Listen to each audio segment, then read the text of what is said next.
Yan po ang free flowing po dito sa amin.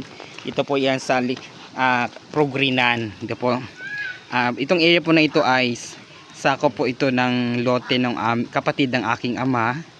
So ito po, dito po. So mula po nang naitayo dito na, ito na po yung source of water kung saan kumukuha ang karamihan na gustong umigib. Dito po, yan, mapapansin po ninyo. Dito po yan sa kabilang ilog ng Sitio Kinarasyoan, Barangay Malpalon, Occidental Mindoro. Kung tawagin po namin itong area po namin ay Progrinan. Ito po, yan po. Sa lahat po ng nanonood, nakakakita. Okay, Sander! Say hi, Sander! Yan po yung aming aso. Saan nakapunta? Yan po. Free flowing, masaganang tubig mula kahit po Tagaraw, no? Yan. Free flowing po talaga. Thank you for watching. Pwede pong paki-like and share.